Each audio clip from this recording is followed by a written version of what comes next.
Hey, kids. You're listening to the internet's wettest podcast about video games, consoles, and pancakes. The SML Podcast.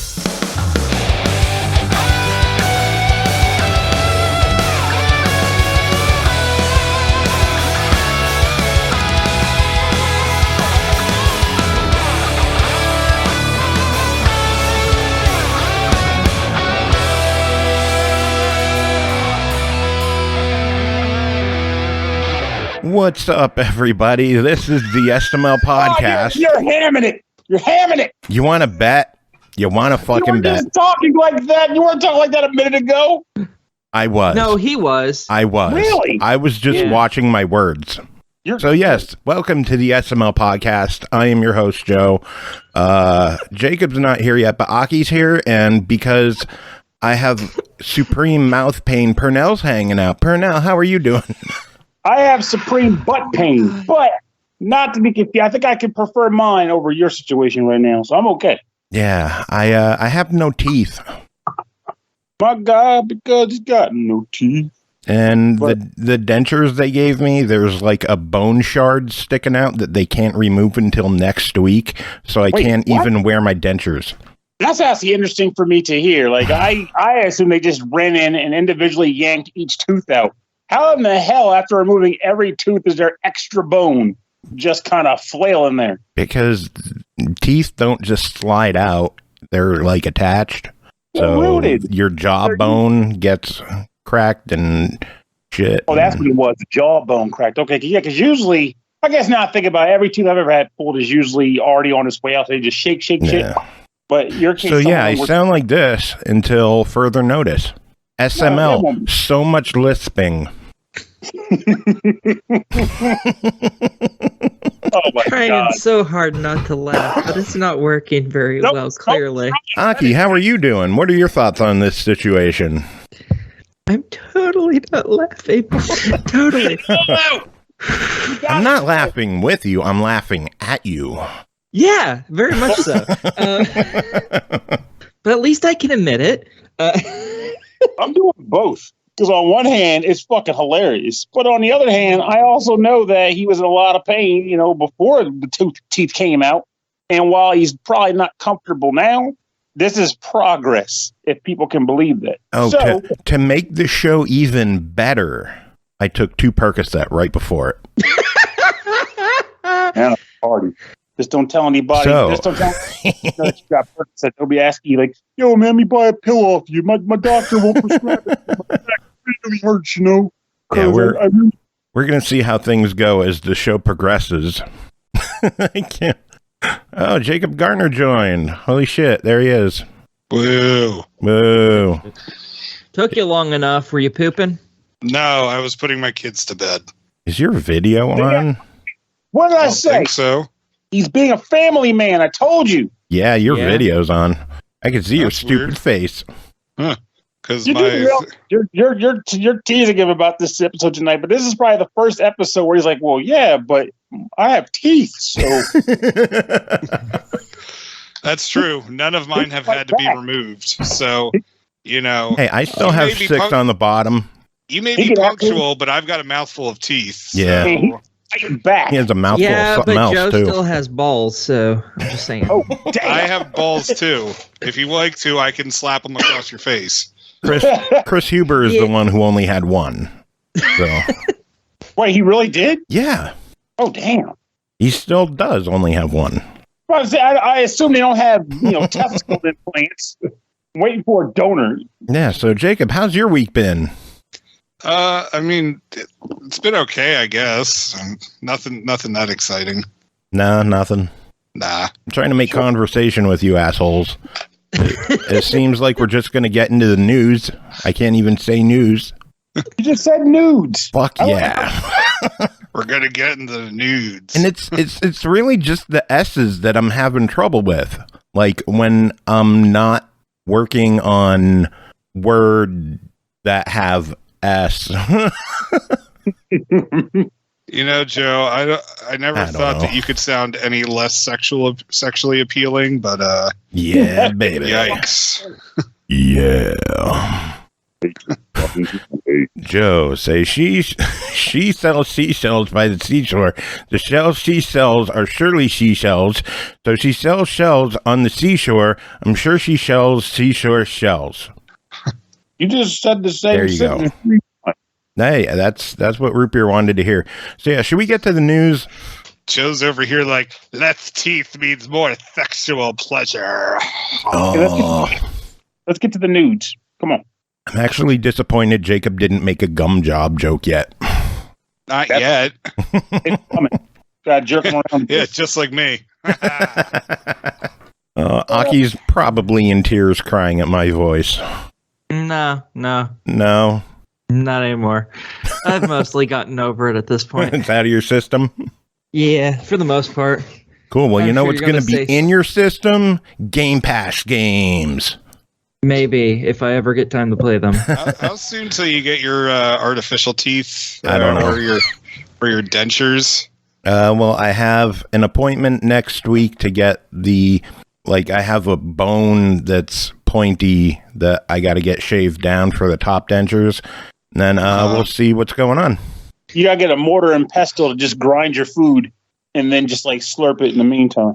He's just going to have smoothies all week. It's just going to ground up like a ham. Ham smoothie. That's just a fish, as far as I'm concerned. That's just what? That's just a fish and eating. I mean, fair. I guess. All right, so yeah, Game Pass. We gotta talk about Game Pass.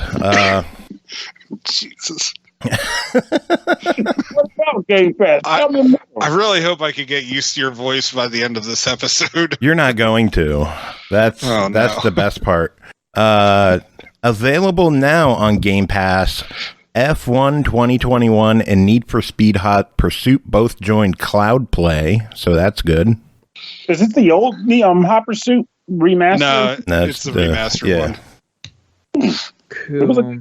It was good. I mean, I found the flashing lights of the police cars to be really distracting. When I reviewed it, I actually put out a warning for our listeners who might have epilepsy on this one, because it was like, holy shit. You run into a tunnel and it was like insane. Damn. Yeah, it was bad.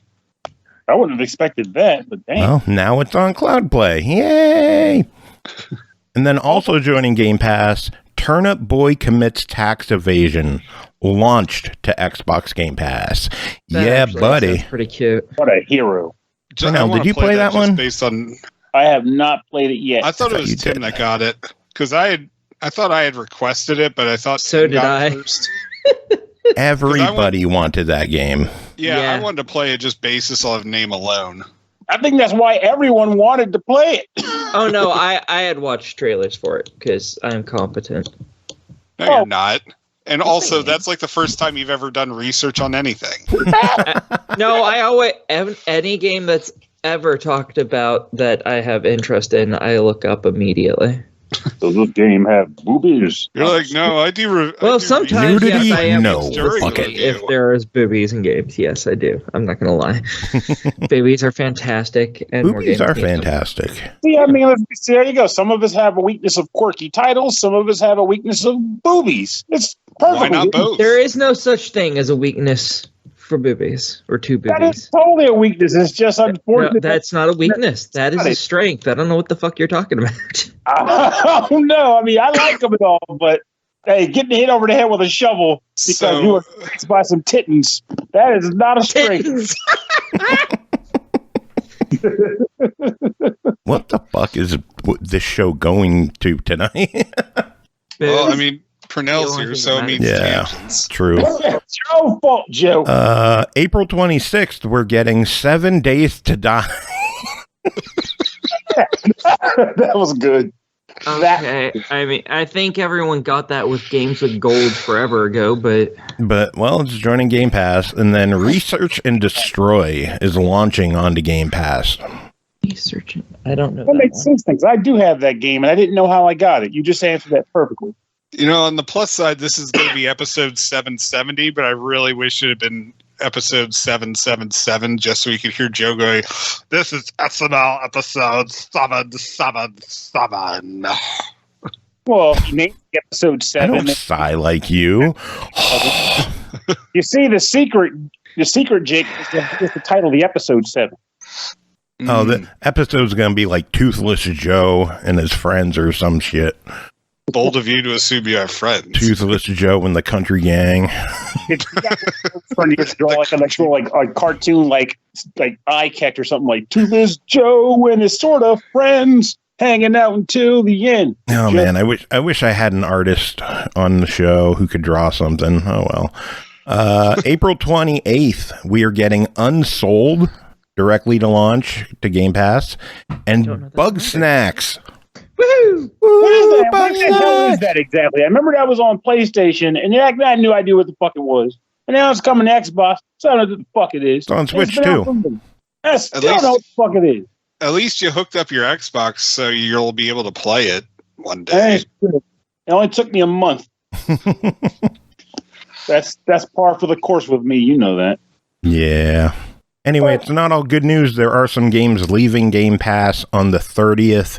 We're losing Cricket 19. That is a hard loss, I know. We'll get. Like Cricket. They're so adorable. Well, that's why Cricket 22 just joined. Yeah. More chirping, more action. 3 more crickets. Outlast 2 is leaving, Secret Neighbor is leaving, and Streets of Rage 4 are leaving. Every fucking game has S's in it. What the fuck? That's perfect. Cricket. I could say cricket. Cricket is normal. Cricket. There you go. Or Spricket. Whenever there's a goddamn S.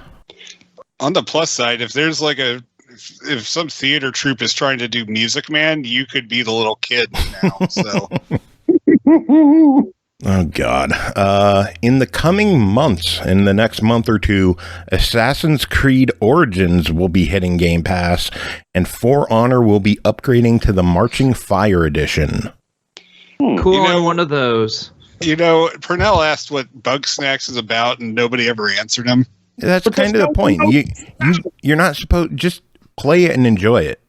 You just want to play it. Go in not knowing. It's better... It's better if you don't know. Yeah, but then I play it and I die in 7 days, and that's my own fault for not researching it first.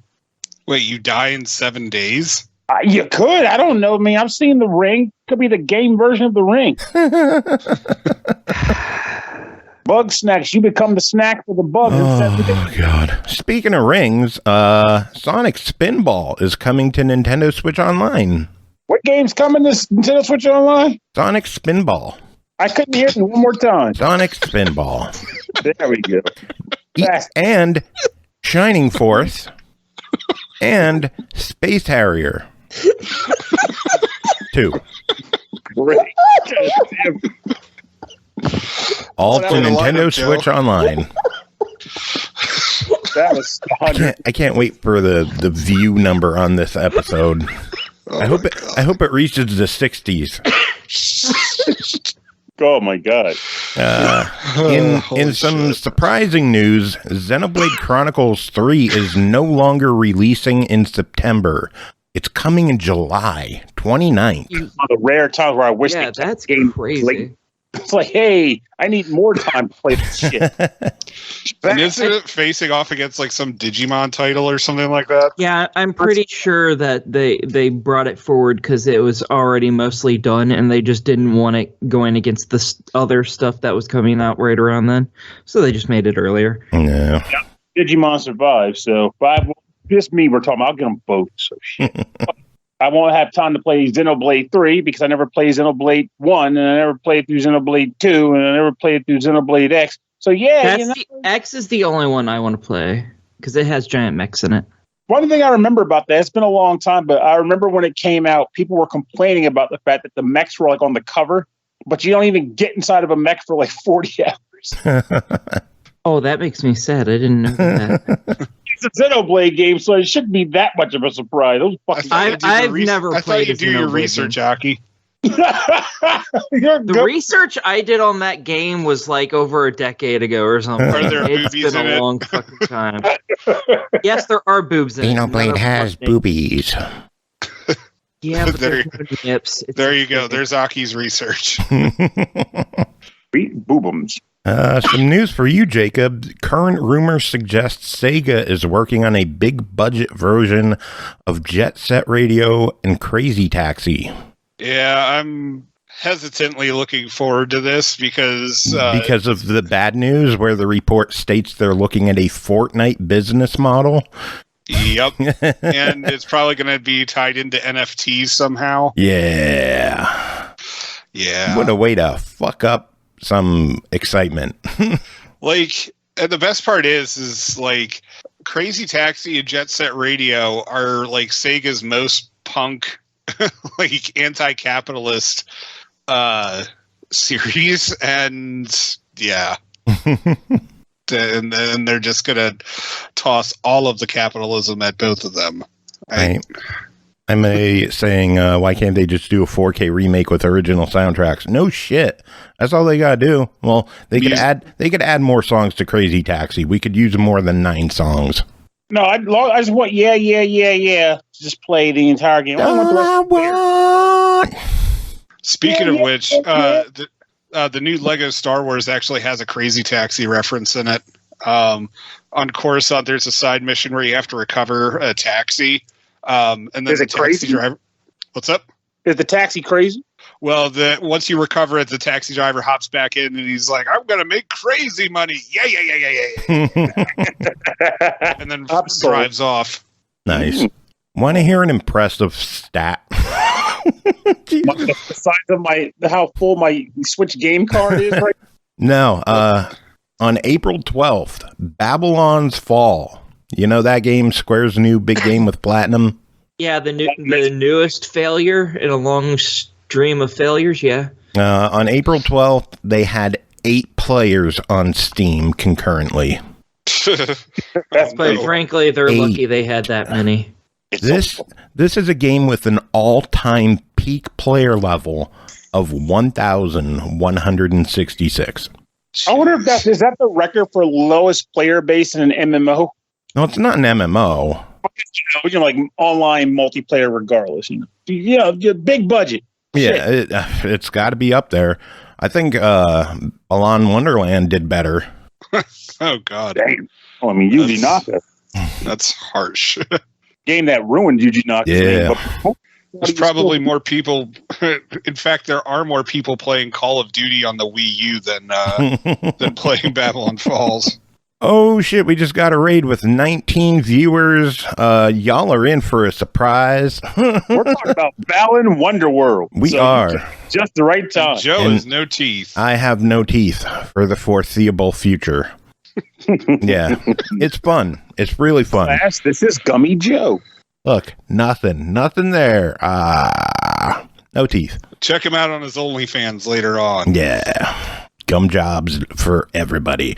Gonna be gumming Current sticks. rumors suggest that an official Game Boy Advance emulator for the Switch has been unveiled and leaked. Pernell, what are your thoughts on this? I'm still not going to play it because I'm not buying that expanded pass bullshit. It's like, hey, I own all these games because I've been supporting Nintendo for decades. What do? Oh, you want me to buy an extended service to play the same fucking games I've got in my kitchen, in my living room, in my game room right now? Yay, bite me. Wait, No you keep deal. games in your kitchen? Hey, sometimes I want to play while the stew's simmering, okay? I mean, That's fair, but I mean, like, couldn't you go off to another room? no time for that. I got to play now. I can't really fault you on that logic. That's right. You can't. It's prime logic. You can't fault it. It works. But like, it does something that kills me. It's like, I have mixed vibes sometimes because I get there's that group of people who weren't around at the time. The people who will say, wow, you're old enough to be around when the Game Boy Advance came out. And then you cry. But My That was back before Or hurts. after you take your ibuprofen. definitely before.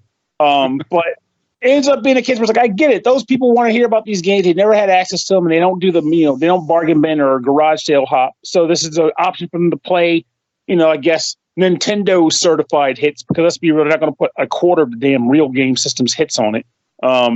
So I'm like, okay, they can access this.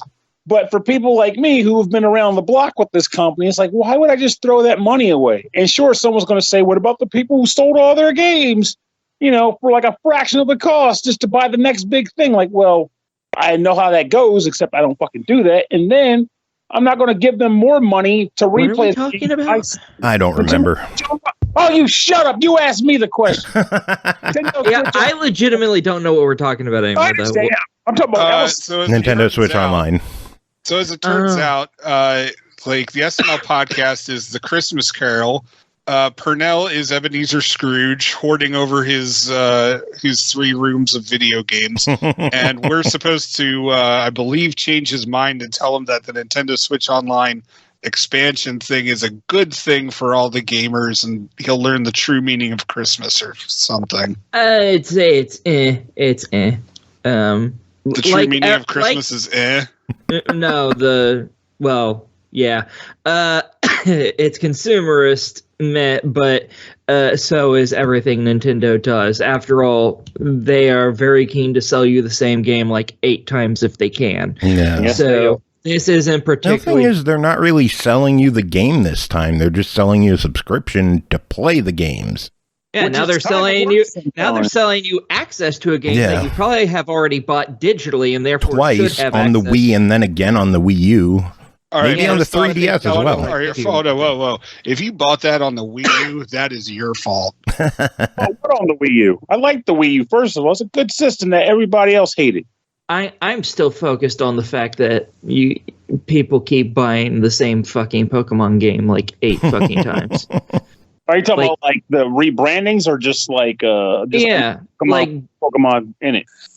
No, the rebranding where they make 2 of the exact same game, but they slightly change what Pokemon in it, and then later on they resell those same 2 games with the new Pokemon. They add like a back chapter or something. Like they add fucking nothing to it, really. And people still buy all fucking 4 of them. That is why Nintendo does everything Nintendo does, because Nintendo fans are fucking stupid. Surprisingly, they finally got off of that, though. Now they're doing they actually DLC'd the last Pokemon game, which is something they should have been doing when DLC was the first. They put DLC in Arceus? No, not Arceus, and Sword and Shield. Arceus, I think, is I think they did announce they're going to do DLC, though, but they haven't yet. But I'll be excited when they finally decide to put the Pokemon games, redo all of them, and put them on Steam as one game where you can visit literally everywhere. Pokemon on Steam? Are you fucking crazy? Yeah, just the same thing. I get the back of Steam, but as far as like visiting multiple regions in one game, people have been complaining and clamoring for that for years. But the problem with Nintendo, it'll never happen. I still want it to produce a product where people will be like, "This is the best Pokemon game I've played in ages. I love this feature, and this feature's great too. Give me more of that, Nintendo or Game Freak." And then the next game will come out like, "We took those features out and exchanged it with Cuddle Force." What? Cuddle Force. Yeah, that is very much exactly shit they do too. Oh God. Did you say Cuddle Force? I say Cuddle Force. Rupert's saying Aki is lucky Chris isn't here.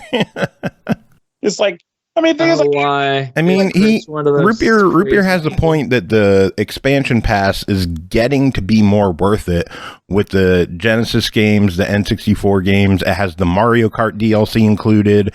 It has the Animal Crossing DLC included. They just added Splatoon DLC to it. And that's just that part, though. Maybe the DLCs will be the thing that gets like the non-folks. Because I got to remember, and I do remember, that I'm the minority in this case, not just because I'm black, but also because I don't know a lot of games. You're black? What? I know, it's a shame. And I met you. Shut up, you.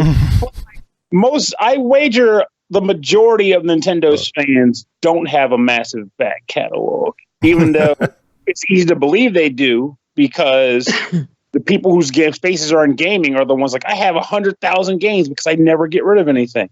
So for those folks, yeah, this is 100% value because a lot of their hits are accessible to play, a la carte on the console. That's fine. It's just not a Pern product. That's it. What were you saying about, Jacob? Oh, I yawned. Oh, thank you. Sorry. The kids were up a lot last night, so I thought you were just yawning at Pernell going on. No. Honestly, I could listen to Pernell's like rants for like hours. See, because Jacob's a good person. Joe, take notes, fucker. I'm a piece of shit. Actually, it's because Pernell changes subjects like every 5 minutes, so it's always entertaining to see where the tangent will go. Waffles to be appreciated. Oh my god. Anyway, you have waffles to be appreciated. What? Who? I don't. What did you just say? It sounded like you said I have waffles to be appreciated. Well, I do technically, but I didn't say that. I was just saying I always wanted to be appreciated. Pernell, we've appreciated you for like 5 minutes at least. For minutes. Yeah. Over what? How many years has it been?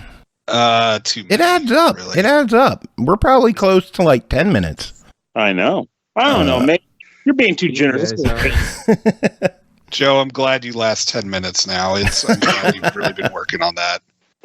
Oh god. Anyway, Klonoa is coming back. Klonoa Fantasy Reverie series is going to be releasing July 8th on Xbox One, Series X and S, PS4, PS5, and PC. So Klonoa is back. I'm super excited about that. Which Xbox consoles is it going to be on? Shut the fuck up.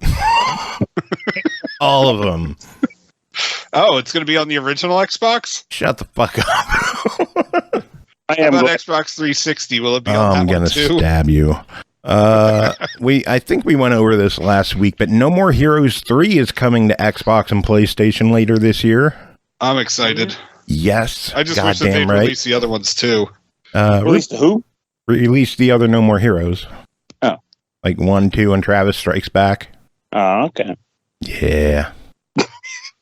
What did Root Beer say? Root Beer said the average Switch owner has 35 games, and most of them are first party, like Mario Kart, Smash, Animal Crossing, Zelda. Yeah, the staples.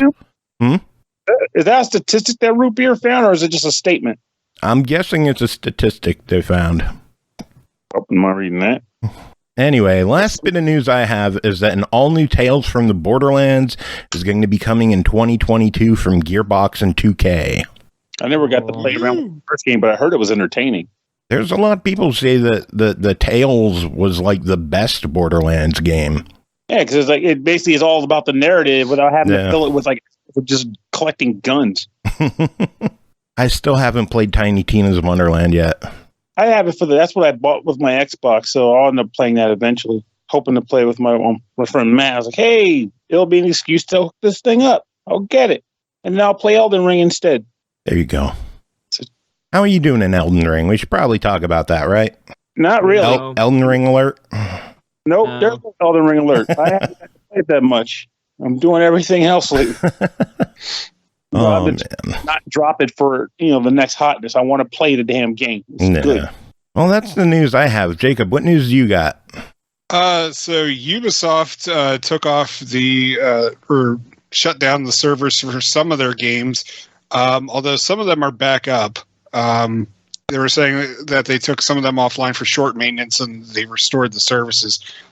So specifically, Assassin's Creed 2, 3, Brotherhood, Driver San Francisco, Far Cry 3, Silent Hunter 5, Splinter Cell Blacklist, and something called Anno 2070. Not familiar with it. Those games were restored. However, I don't know if that list is complete because Assassin's Creed 4 Black Flag was also down. And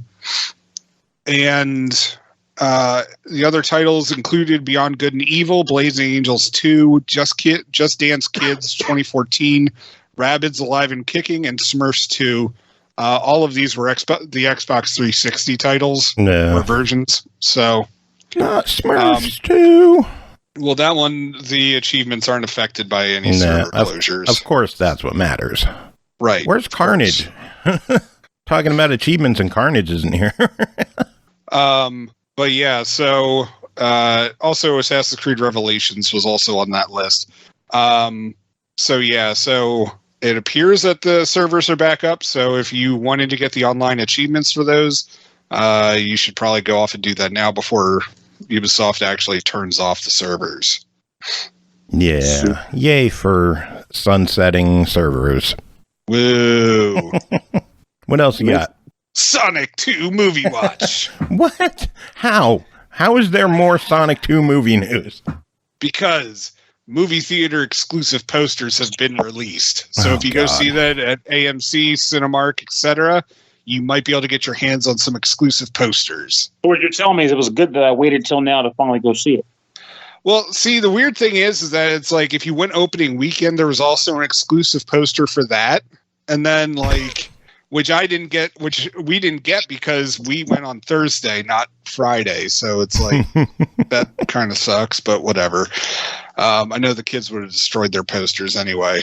I hate my life.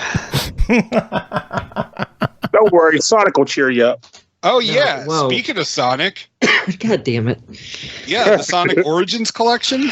Oh, yeah, there's a fecal storm about this one. Wait, there was? A shitstorm. A fecal storm. Joe just doesn't want to have to pronounce his S's. I'm trying, man. I'm trying. So anyways, what happened is Sega announced stupid. it and then showed off this diagram that shows what happens if you pre-order versus regular, and then there's also a digital deluxe edition for another $5. But if you pre-order the game, of course, you get everything. But if you don't, then there's like extra DLC that you can buy, which is like a mirror mode, animated screens, extra music. Yeah, it's pretty ridiculous what they're doing with the whole pre-order and. Oh, and also you can play it in a widescreen format. Wait, that's DLC? Yeah. Yeah. That's fucking stupid. And also, it's not clear yet whether this is stuff that it comes with and you just unlock later, or if it's stuff that you would actually like have to pay for. Period. Dot. No. Yeah. Sad. Did you see Devolver? Their reply to the whole news. Yeah, for that upcoming game that I want to check out. Yeah, Trek to Yomi. Yeah, they made fun of the poster and was just like, "Yes, you get everything when it comes out." Like for all the versions and all the, I love it. All right, what other news? That's all the news I got. All right, Pernell, what kind of news do you got? Well, I'm still looking for nudes right now. I've been a little slow on the thing, but I'll find them. Damn it! Pernell's hanging dong over there. And how? Aki, are you hanging dong? Sure. What news do you have, Aki? I had some, but I forgot it after listening to all that shit this entire fucking time. I don't remember what it was. I had one piece, just one, and now it's fucking gone. I have no idea. Speaking of Sonic. Oh, god damn it. Sonic's okay. No, it's man. not. Well, I gotta ask. I don't know. You like the movie. Like about You're gonna Sonic? go see the second one. I never heard that though. What do you dislike about Sonic? He's Jacob. annoying. He doesn't And talk Jacob. in old games. Well, the games are okay because he shuts the fuck up. Everything that isn't a game sucks because he doesn't shut the fuck up. That poor hedgehog. Like Only Jacob. one friend. I shut up plenty of times. Stop talking. No. Well, he can't stop talking because if we're doing reviews, he's up first. God damn it. Pernell, I thought you had news. I have news. I'm looking for them. You're looking for news. The only news I've got is I just spent the last of my Nintendo bucks on my Switch, and I don't know if I want to replenish them anymore because I'm out of space. What? We'll get more fucking space. Problem solved. How? You can't. Memory card. I maxed it. Get another one. You can't. I don't want to do the whole card switching thing. That's what happened with the freaking Vita, and that thing bonked. Yeah. How big's your card? 1 terabyte? 1 terabyte. That is ridiculous. How much did that fucker run you? I got it during the stimulus. You have to consider stimulus check, so it was like $250 at the time. Damn. It was like, hey, it's a treat to myself, and I'll take the rest and invest it. So I was okay with that. Hey, I'm the one you invested in. Honestly, just S&P 500. Oh, I was hoping you were going to say like hookers and blow, but responsible-ish. Ish. Yeah, I mean, I literally just said I bought a 1 terabyte card for my Switch, so I couldn't be fully. Well, wait until you need more memory on the Xbox too.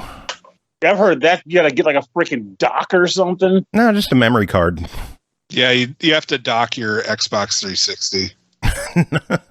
What's the thing I saw on the news where it was like, not the news, but the website where it's like you connected by USB, or it's a special slot in the back, but it's like a dock that you have to put a drive into.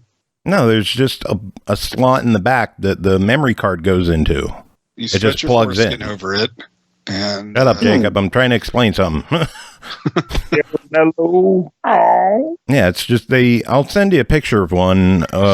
It's just like a tiny little memory card, and it plugs into the system, and so you instantly have more storage. He's share photos of his tiny little memory card with you. Well, honestly, it's got to be. As long as I don't have to crack the shell or anything. That's what I'm looking forward to with the PlayStation eventually. I have to remove the casing. Yeah, I want to update. I want to upgrade my storage on PlayStation, but I don't want to open it. That's how they get you. That is how they get you. But now I got to look through my data on my Switch to determine games I can delete because sort of by go into yours. Like, what are the biggest games you have on your Switch? That might be is checking for free space. Aki, do you remember what your news is yet? No, I gave up on that. You've surely got news, at least about Sonic, or maybe Mario. No, I don't really particularly care about either of those mascots. Here we go. It finally came up. So on my system, I think it's already sorted by most space. Ease 8 is peaking it at 14.7 gigs. Then Disaster Report 4 for 14.6. Darksiders 2, 14.2. Hatsune Miku at 13.9. Red Faction Gorilla Remastered. God, that name sucks. 13.8. I'm more surprised that the biggest one you have is only 14. Yeah, I'm surprised too, honestly. For a while, Payday 2 was my biggest one, and that's at 9.8. Damn. Payday 2 sucks. Aki, you hate everything. I don't hate everything. I like plenty of things. I think the only thing you have said this episode sucks. So far is that sucks. No. That's fucking terrible. How I didn't know what things were too. Sonic fucking sucks. No, Jacob Payday sucks. fucking I don't sucks. like Sonic. Excuse me, I swallow. Thank you very much. I'd believe it. Should we get to reviews? Well, I can't excuse myself for being a champion. We're never getting reviews, are we? No. No time for reviews because Jacob's a champion. There's a DMCA strike.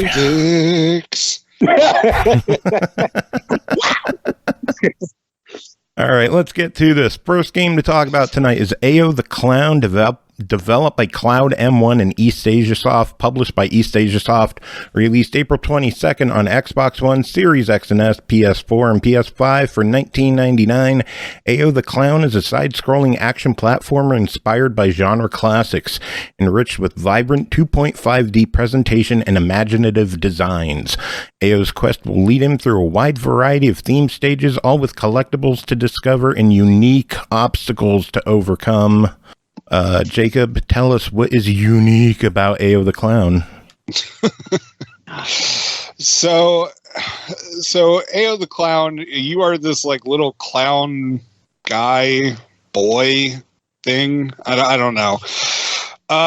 But yeah, it is standard platforming, and you have to move through these levels. There's these little collectibles that you can get, which help you on your way, and you also have to collect coins to purchase upgrades for yourself. And all the while you have to it's essentially get from point A to point B. You're going to encounter some monsters, environmental hazards like spikes and, just holes in the ground, that kind of stuff. And you sometimes have to figure out your way to do it, usually by navigating yourself by balloon once you get that ability to do it. Oh, the friggin' balloon. I was not a fan of the balloon. I'll just say that now.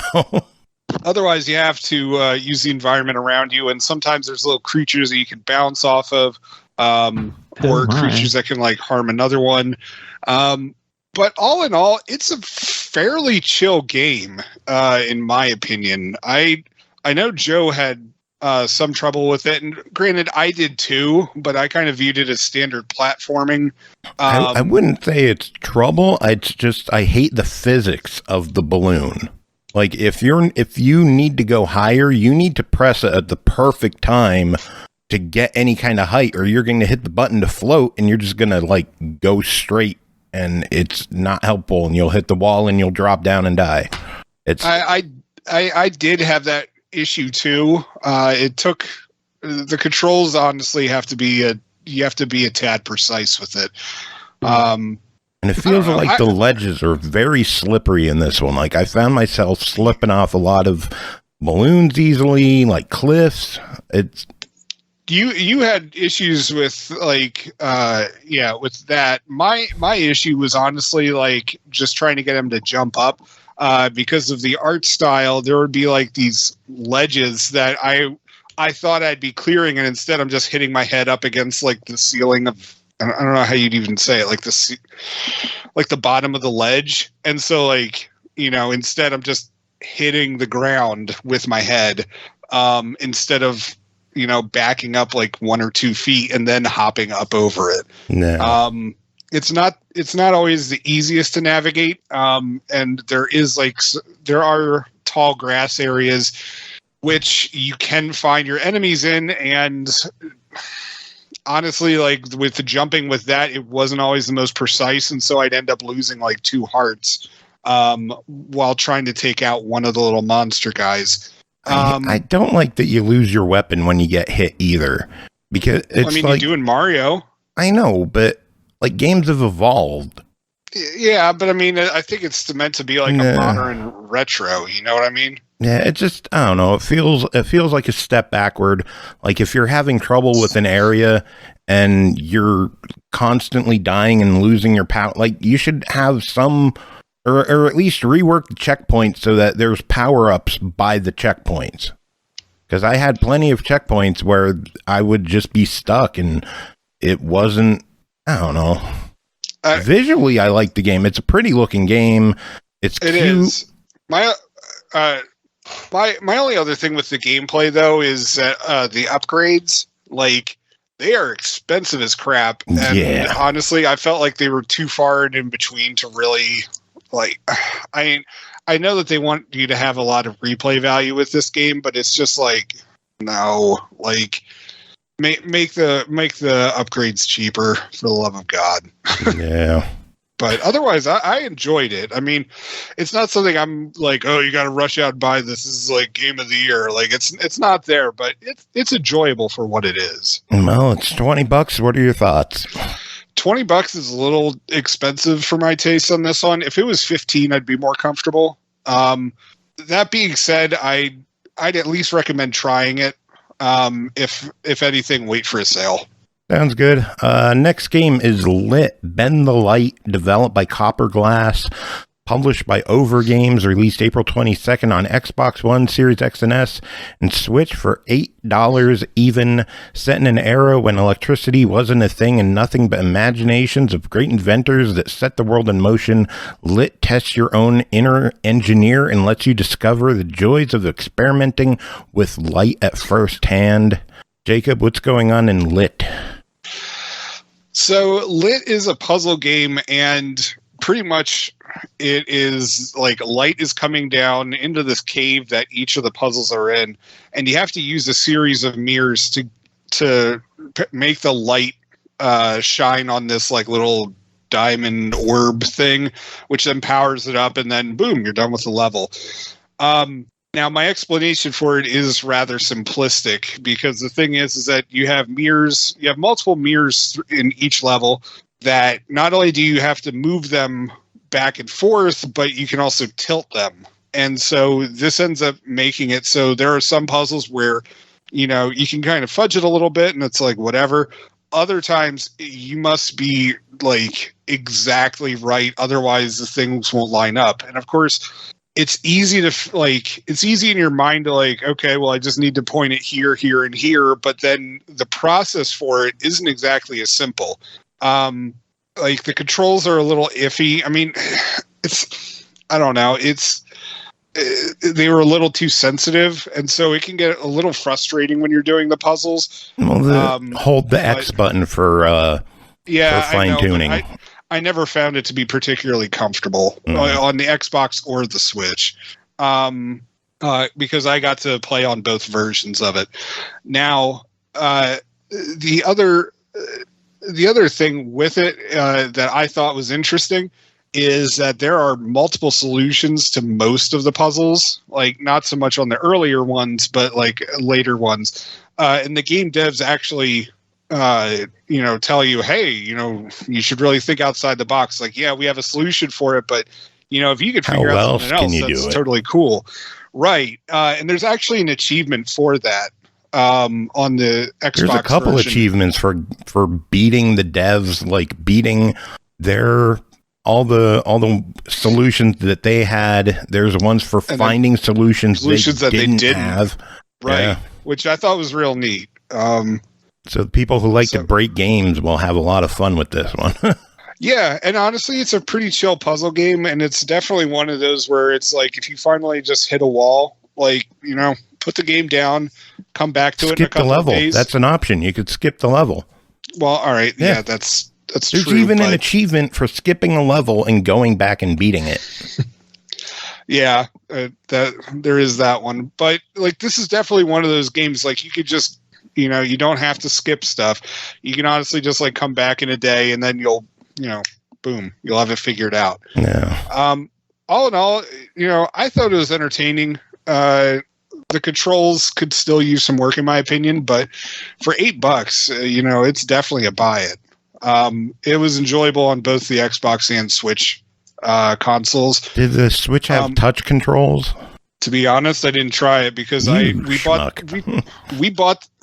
that extra controller for the Switch, the one that's shaped like a normal game controller, so I can actually play games now on the Switch, and so because I've got huge fucking hands, so you just play docked. Yeah, you like docking. Isn't that the best way to play? Oh man, yeah, I can agree with the buy it for $8. It's cool. It's stylish. I really like the color palette is just like a muted tan and brown, but it looks really good with the shadows, the way the light bounces off of things. It's cool to see the physics of the light bouncing too. Like every time you readjust to see how far it goes and how many bounces you could get off of it. And $8, I think it's worth picking up. Yeah, definitely. All right, well, Jacob, that's it for you. Get the fuck out of here. Woo! Don't leave us, Jacob. We need Sonic knowledge, and only you can provide it. Unfortunately, I don't have any more Sonic stuff that I can use to annoy Aki with. Oh, gotta go fast. Gotta go fast. Jacob, do you have any final words before you head out? I don't know. I won't say. I'll let Aki have her word tonight. See, he does care, Aki. Nugan. Damn, he doesn't care, Aki. Ah, shit. All right, next game to talk about is Back 4 Blood Expansion 1 Tunnels of Terror DLC, developed by Turtle Rock Studios, published by Warner Brothers Games, released April 12th for Back 4 Blood for $14.99, included in the annual pass for $39.99. With the launch of Tunnels of Terror, players can explore ridden hives. These labyrinthine tunnels promise incredible goods to those that brave its depths, but be warned. Ridden infest these passageways, and there are new mutated strains that will hunt you down. So many S's. Aki, tell us about Back 4 Blood Tunnels of Terror. Okay, this DLC has been basically just added into the main game. There isn't like a section where you're like, okay, I just want to play the DLC. No, instead you get these weird pustule growths that appear occasionally. in different levels throughout the game, and then you can go into them, and they are tunnels. Ooh. I know, crazy, right? Of terror? Not really. Oh. Well, the whole game is something that should make you piss yourself because it's still ridiculously, like, stupidly hard. Matter of fact, they even modified the difficulty of it to make everything easier, and it's still too fucking hard. Big shocker. These people have no fucking chill.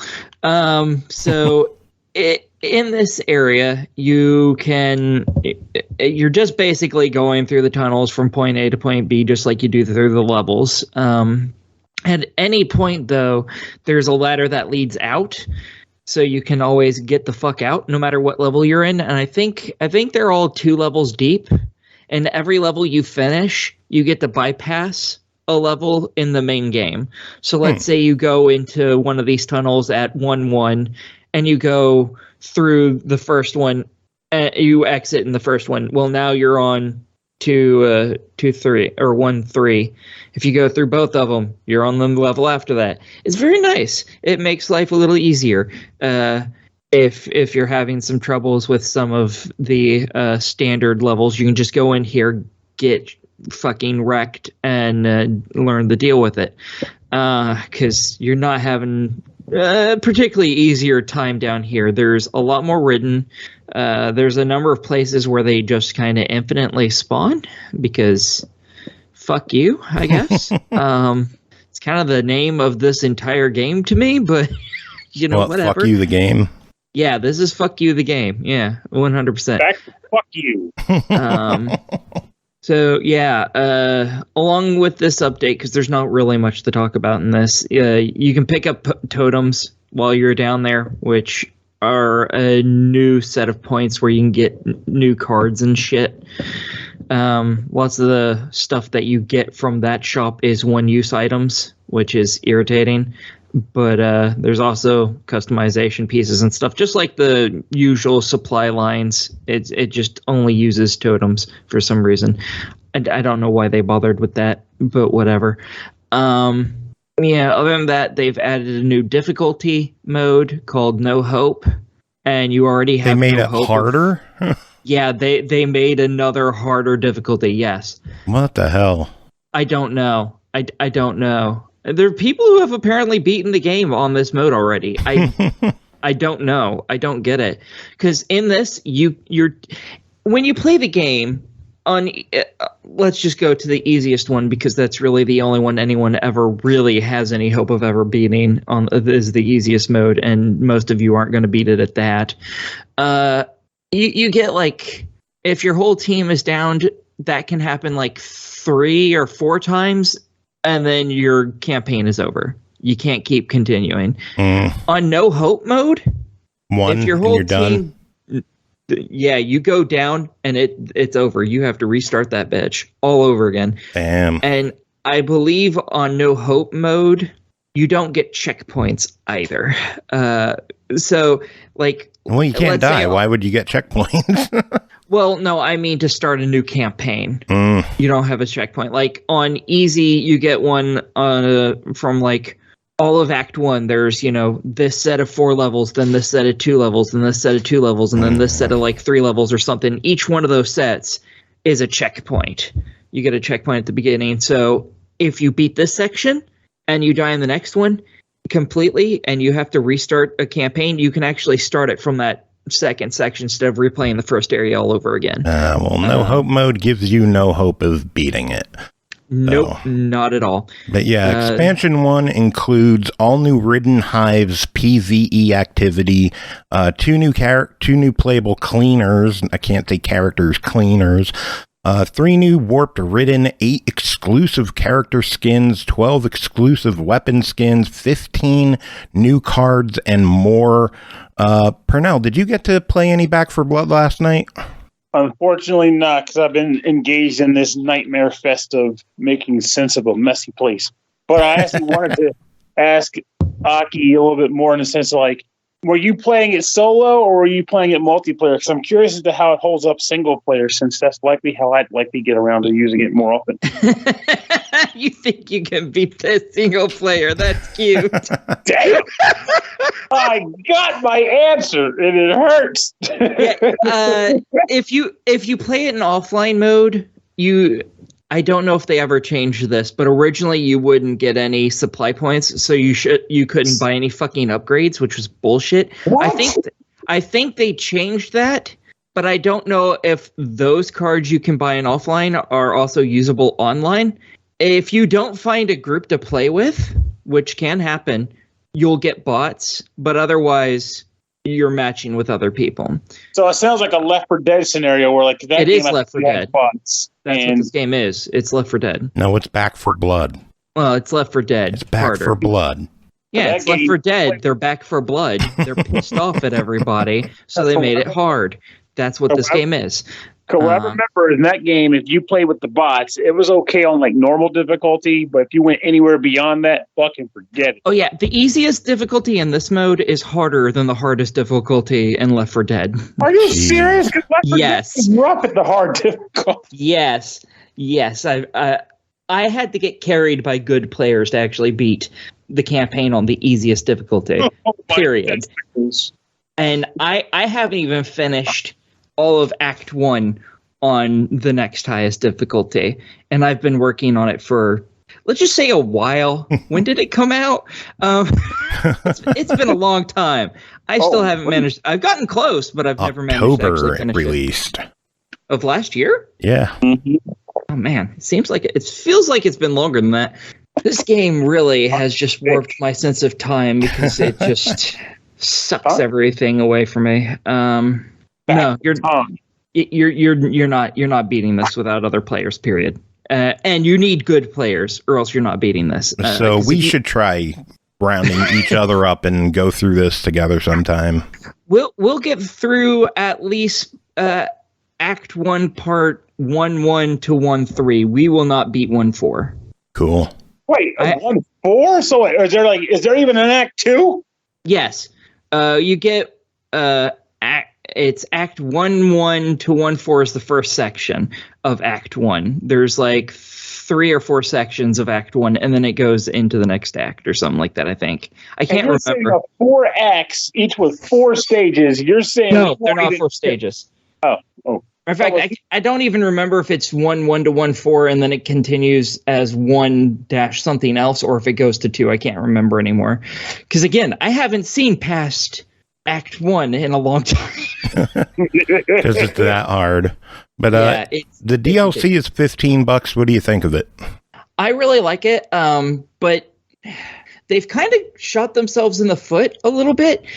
Because if anyone you're playing with has the DLC, you can access the DLC and even get achievements in it. Mm-hmm. So you don't actually have to. I think so. I mean, I can appreciate own it. So I like the new. I like Charisse, one of the 2 new characters. I don't care about what was his name? Han? I think it was Han is the guy's name. He's an old Asian dude, and then there's a hot black chick. Obviously, I have my preference already. It's all that movies. Yeah. Oh, and she's a firefighter, and she's built and yummy. Anyways, so yeah, the characters are great. The game mode's not. It's harder because there's just a lot of enemies in it, but otherwise it's not particularly hard. So I'm totally for it. I think it's a fun little new diversion from having to bang your head into the wall that is the actual legitimate game. Well, the DLC is $15. Would it be worth getting the annual pass for $40, or should we wait to see what the other expansions turn out to be? I'd wait to see what the other expansions are, because if they're all like this, it might be worth it. I would like something a little more substantial to be added, like an extra DLC that's like post game stuff. Something like that that's actually like a new little mini campaign instead of, here's a new section you can go into that otherwise doesn't do anything. Well, we'll see what comes out in the future. But Moving on, next game to talk about is Liberated Enhanced Edition, developed by Atomic Wolf. Wow. Developed by Atomic Wolf and L.INC, published by Walkabout Games, released April 20th on Xbox One, Series X and S, PS4 for $19.99. Liberated is an action-adventure game that unfolds across the pages of a comic book, seamlessly merging the art of hand-drawn graphic novels with interactivity and side-scrolling action. It's a revolutionary combination of video games and comics. Aki, tell us about Liberated. Okay, I reviewed this once before, back when it came out on the on Steam, just the standard edition, and my thoughts haven't particularly changed. I still really enjoyed it. I thought it was a fun game. I don't really know what they enhanced other than the graphics and stuff. I don't know if they did anything with the story. I don't think they added anything to it or anything. 2 epilogue chapters.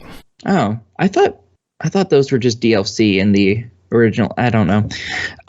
It might have been DLC that they just incorporated into everything in this release. But I'm just reading the Liberated Enhanced Edition includes the acclaimed full game with enhancements in gameplay and content, full English voiceovers with immersive voice acting, and 2 epilogue chapters for the homeland and glory to the heroes. Yeah, I think those were DLC. I think it's added all the DLC into one thing. One now. handy package. Yeah. So what is the game? It's been a while since you talked about it, so we should probably explain what the game is. Okay. In the game, you're basically playing as Anonymous, the real life hacker people, except for you're against the government because, fuck the government. It's always terrible, even in real life. So, yay. The whole world has basically been put where you have a social credit system. Stuff people are worried about happening today, even though that's kind of silly to worry about. And you don't play as one specific character. You switch between a few of them. But the first one you play as is James, the son of, the ruler of the world right now or some shit. And he's been flagged for not having enough social credits because he doesn't post every second of every day of his life to social media so that the government can keep track of him. So therefore, he's bad. He's naughty, and they need to get rid of him. So the cops come in to, arrest him because woohoo. And he is also a hacker. They don't know it yet, but he's apparently a fairly well-known hacker, and he gets help out of the situation by the Liberated, a hacker group that wants to get rid of the social credit system. They want to get rid of the constant surveillance by the government, et cetera, and they go about it by killing cops and blowing shit up. So, fun.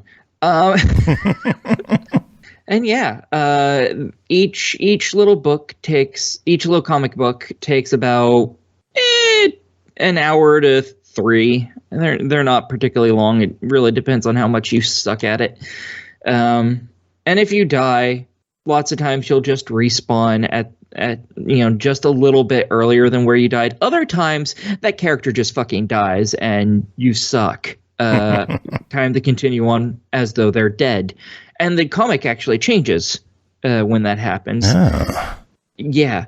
There's not too many spots where you can just die, sadly. You can also make different choices in the game.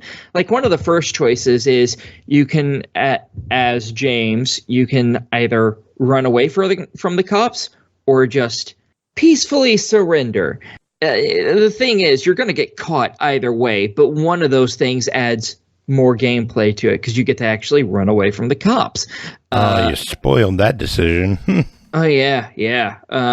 There's a few others that are like that, but most of them end up with it happening whether you tried to stop it or not. Whatever the choice is, they both kind of lead to the same fucking thing, unless they're a choice that gets your character killed because you suck. This game does have a lot of the what the fuck are they called? where you have to push buttons and they're timed. Quick time events. Yes, that. It is very heavy with those. And most of them aren't particularly hard, but the ones where your character can die, they make it to where it is damn near impossible to succeed at keeping your character alive. There's an achievement for keeping James alive in one area, and it took me like an hour to get through, I think 3 or 4 button prompts. Wow. Because the last one moved so fast I couldn't push the button quick enough. Wow. It was infuriating.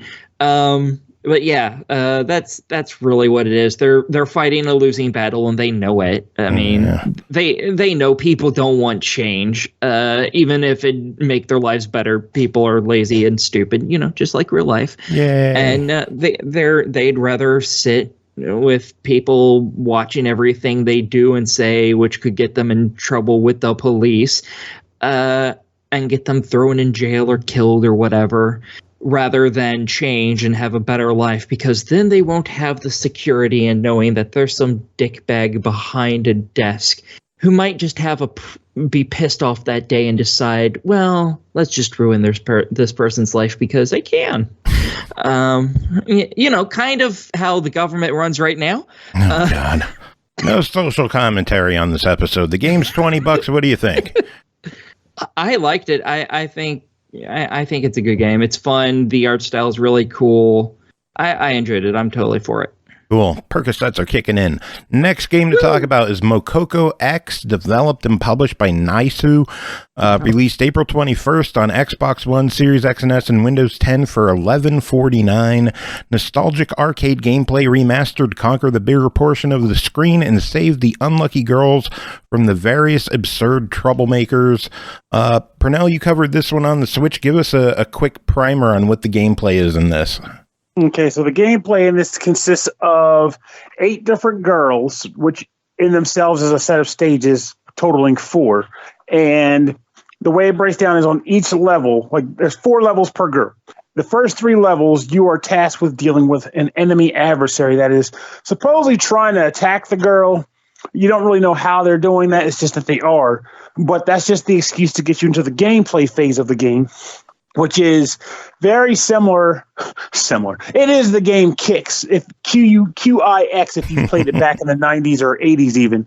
But if you haven't, the idea is that you're on a rectangular board and your ship drives along the outside of this board.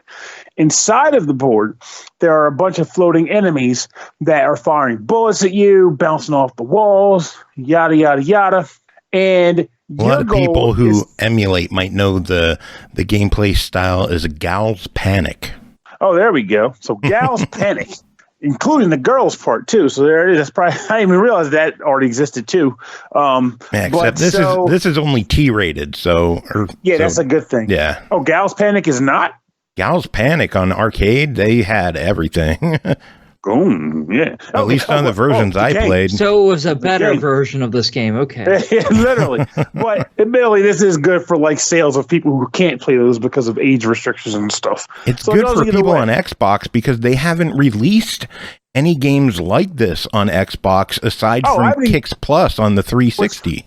I didn't even finish describing the game. No, I know.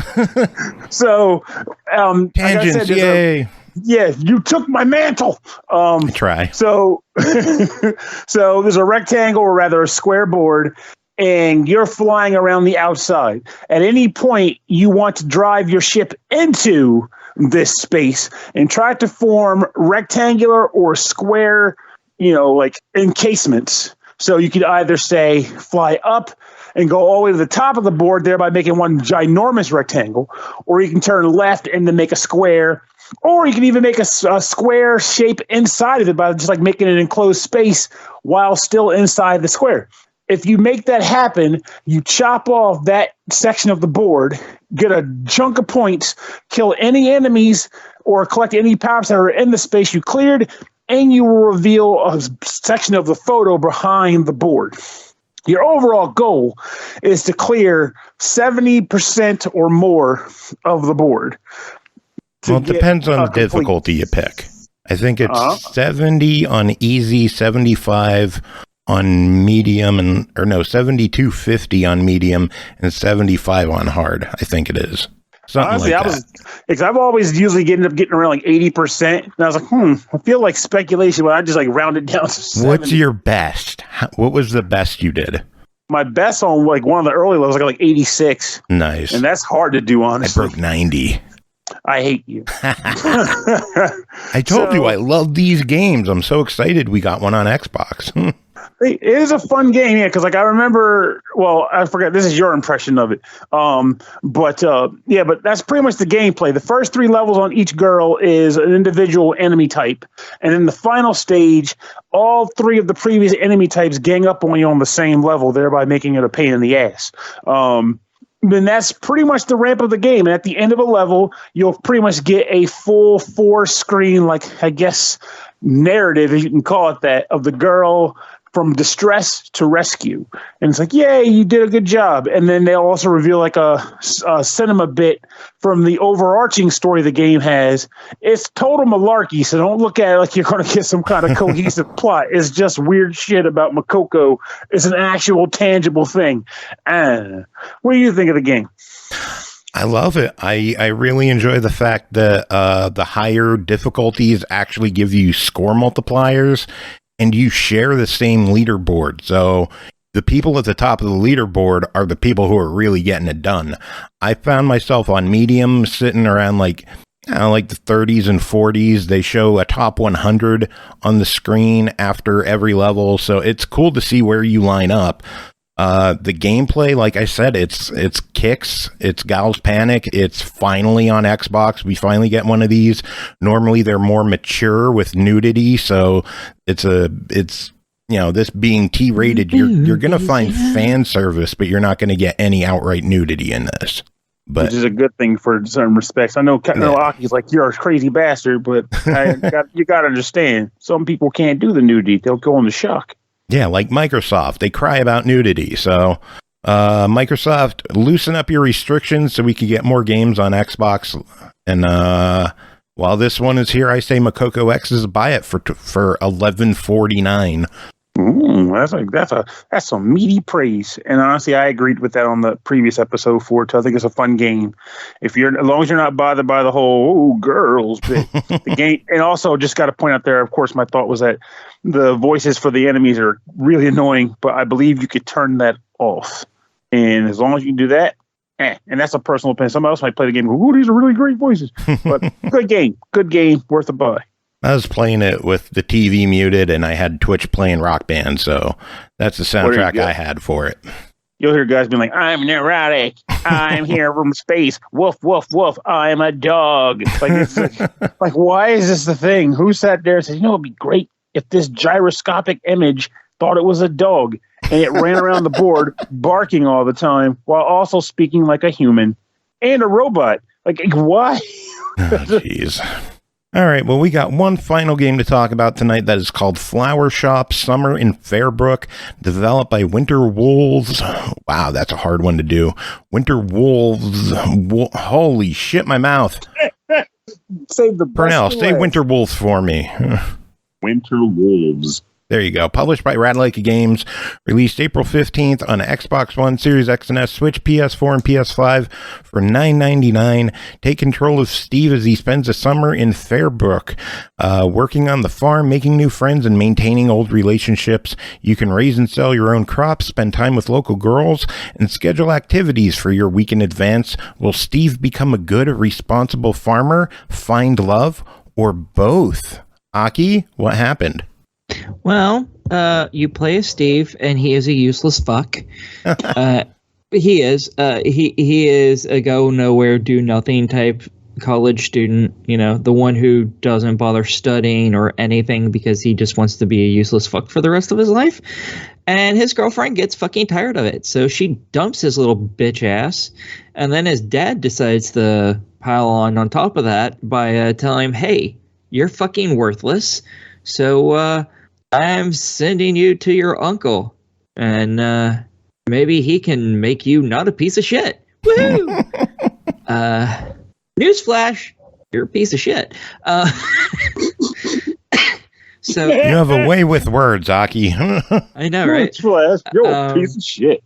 So throughout this, you end up obviously losing your girlfriend Jill, and then you go down to the middle of bumfuck nowhere, in Farmville basically, and you meet 3 other girls, and you have to work at your uncle's. Well, I guess you don't technically have to do a goddamn thing on your uncle's farm. Because that all of the game for the most part is fairly fucking optional. You can choose to schmooze up to all 4 of the girls, which is suggested, and to work on the farm a little bit. And it's really just when you hang out with a girl, sometimes you'll have a choice between 1 or 2, 3 things you can say to them. Lots of times it's just, oh, you spent time with the girl. Now it flips to the next day. Because every day you choose what you do for that week. And each day you wake up in the morning, you do some farming, or you can choose to skip it because fuck it. And you will have chosen one of X amount of things to do. One of them is going jogging with one of the girls, one's staying at home, which has you interact with your ex on the phone because you're a cuck. And then there's one for going to the library to hit on the older lady. There's one for going to the flower shop and hitting on the bipolar girl that lives and works there. And then there's also, you get to rest because when you go jogging or work on your farm, you lose health. And the more health you have, the more stats you get from hanging out with each of the girls. You get coolness, culture, determination. What the fuck's the last one? My coolness is off the charts. No, it's not. And romance. Those are the 4 that you get to level up. And they're split in between 2. And by that I mean, one girl will give you coolness and another will give you determination. But in order to end up with that girl, you have to have the other stat. So, like, Jill gives you cool, I believe, and the jogging girl gives you the determination. In order to get with Jill, you have to have a lot of determination, which you get by hanging out with the jogging girl. And vice versa. Like that Mr. Coolness is hanging out in chat, so. Oh, God. I know all about coolness. That hurts. What are the odds that Mr. Coolness would be in a game in chat when we're talking about a game with one of the stats being coolness? I just shouldn't have mentioned the stats. Okay, that's all I've learned today. Never mention stats. All right, thank you. I'm on Percocet. Fuck you. Not an excuse. Like barely holding it together right now. Because the Percocet should be what's holding you together, nonchalantly. Basically, yeah.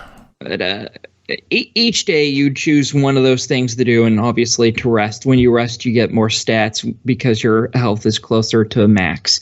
You want to try and get it max and keep it max so you get the most amount of stats for hanging out with any of these women. And here's the thing the game doesn't tell you, but everyone should know before they buy the game and start working on trying to bang one of these ladies. If you make $1,000 or more, which is super easy to do, it locks you out of being able to get with any of these women. Ever. Period. No matter what. You Why? can be penniless. I don't know. The game, it just does that. I don't know why. It doesn't make sense. So you cannot be a good farmer and have a relationship because the game outright dictates no romance if you may ever make above $1,000. On my first playthrough, I thought you just couldn't have 1,000 when you ended the game. I thought you had to have less than 1,000 because I looked up a walkthrough. No, if you ever make 1,000 or more, you are fucked. And on my first playthrough, I had made well over 3,000. It was not particularly difficult. It's actually pathetically easy to do. So yeah, suggestion: make up to like $900 and then set up stuff to where you can just click and harvest things for over $1,000 in one go, and leave it just sitting there until damn near the end of the game, because there's an achievement for getting a romance with each of the girls, and you can set that up in one playthrough as well. That it's really easy to do, to where you can just spend like the last week or two just getting with the stats for one girl at the end, and just be like, okay, I've hung out with this other girl a few times, and now I hang out with her a couple times, and now voila, now she wants me, and it ends good. You can do that with all 4 of the girls in one single playthrough. Very easy. And there's also an achievement for being a great farmer, which means ending the game with over $1,000 in actual funds that you have on person, which will lock you out of all relationships in the game, which is stupid. I would think any of these girls would be like, oh yeah, you have money. Let's get together even more. Why do they want some broke motherfucker? I don't get it. But yeah, so sounds like a perfect world. yeah. It's not particularly difficult. It's not that in depth. The girls are interesting. There's the librarian girl, and you already know everything about her from me just saying that, because the stereotype is the stereotype. There's the sporty girl. You already know exactly what I'm talking about. There's the bipolar girl. You already know what I'm talking about. And then there's the basically the I want to be a doctor or a lawyer ex-girlfriend, and now you know everything about her you need to know, because they are all perfect stereotypes of exactly what you think of when you think of those people. It's fantastic. Nice. Sounds like you enjoyed your time in Fairbrook. Yeah, it was pretty good. $10 worth it? Yeah, I think so. It's not treading any new ground. It's not some amazing game, but it's a decent game. $10, yeah, sure. Cool beans, and it is on sale right now for $7.99. So pick it up while you can on the cheap. Yeah, and it's fast. So any of you achievement hunting fuckers out there, achievement hunting fuckers, easy. Like you're not one of them. Hey, I never said I wasn't. I just know we're all fuckers. That's all. Yeah, pretty much. All right, well, that is it for this episode. Pernell, thank you so much for coming and hanging out and talking so that I didn't have to talk as much. Aki, thanks for being here and doing your thing. I guess thanks to Jacob for being a don't need to thank Jacob. He's not worth he does the tweets. Effort. That's worth thanking him for. He occasionally does the tweets. Yeah. At least he does better with that than he does with the fucking Facebook. I have so given. I told him to just give up on Facebook. I'm like, don't even bother with the updates anymore. Just stick to the shit posts and news, and just like don't even. If a good episode happens, share it.